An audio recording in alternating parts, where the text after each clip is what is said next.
Hello बच्चों, let's read this question. The question says hydrogen ion and singly ionized helium atom are accelerated from rest through the same potential difference. The ratio of final speed of hydrogen and helium ions is close to option first 2:1, option second 1:2, option third 10:7 and option fourth 5:7। तो इस question के अंदर हमें बोला गया है कि hydrogen ion है और सिंगली आयोनाइज्ड हीलियम एटम है।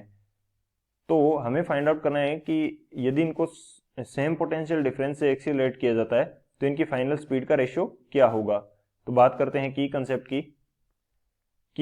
की यदि बात की जाए इस क्वेश्चन के लिए, तो की कंसेप्ट हमारे पास क्या होने वाला है वो देखते हैं हम लोग। की कंसेप्ट हमारे पास हो जाएगा work energy theorem. Work energy theorem क्यों होगा?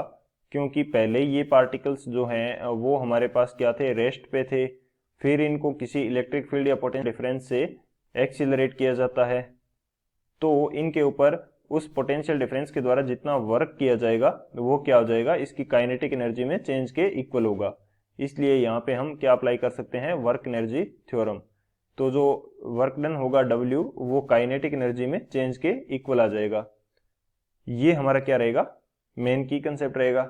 सेकेंड की कंसेप्ट की यदि बात की जाए तो वर्क डन जो होता है वो क्या होता है, Q into potential difference delta V। ये हमारे पास रहता है वर्क डन। तो इन दोनों की कंसेप्ट की हेल्प से इस क्वेश्चन को सॉल्व करते हैं। तो सॉल्यूशन हमारे पास क्या रहेगा, हम यहाँ से वर्क डन और जो काइनेटिक एनर्जी के अंदर चेंज है उसको इक्वल रख सकते हैं। वर्क डन हमारे पास किसके इक्वल है, Q इंटू डेल्टा वी के। तो Q इंटू डेल्टा वी ये किसके इक्वल आ जाएगा, चेंज इन काइनेटिक एनर्जी। तो काइनेटिक एनर्जी पहले तो रेस्ट पे थे, तो फाइनल काइनेटिक एनर्जी के इक्वल रख सकता हूँ मैं इसको डायरेक्टली, हाफ mv² के इक्वल। तो अब यहाँ पे जो चार्ज है वो क्या है, चार्ज क्या है हमारे पास, सेम है। हाइड्रोजन आयन के ऊपर क्या होता है, प्लस पॉजिटिव 1 चार्ज होता है, और हीलियम आयन को सिंगली चार्ज किया गया है, सिंगली आयोनाइज्ड है, तो ये भी हमारे पास H+ के इक्वल होगा। तो दोनों का चार्ज हमारे पास Q सेम है, डेल्टा भी हमें बोल रखा है कि सेम पोटेंशियल डिफरेंस से हम एक्सीलरेट कर रहे हैं, तो हमारे पास जो स्पीड होगी v² वो क्या आ जाएगी, इन्वर्सली प्रोपोर्शनल आ जाएगी मास के।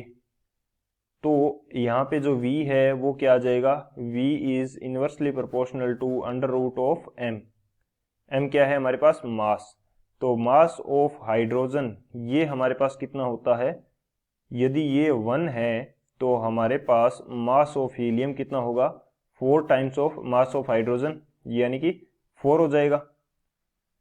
यदि हमारे पास हाइड्रोजन का मास कितना है 1, तो हीलियम का मास कितना हो जाएगा 4, क्योंकि 4 टाइम्स होता है। तो यहाँ से हम इजीली फाइंड आउट कर पाएंगे जो स्पीड का रेशियो है वो। तो V hydrogen by V helium, ये हमें फाइंड आउट करना है। तो मास ऑफ हाइड्रोजन हमारे पास कितना है, 1 है, और मास ऑफ हीलियम हमारे पास कितना है, 4 है। तो ये रेशियो कितना आ जाएगा, 2:1 आ जाएगा। तो फाइनली इनकी स्पीड का रेशियो कितना होगा, 2:1। तो कौन सा ऑप्शन करेक्ट हो जाएगा हमारे पास, जो ऑप्शन ए है 2:1 वो करेक्ट हो जाएगा। So option A is the final answer. I hope you understood it well. Best of luck. Thank you.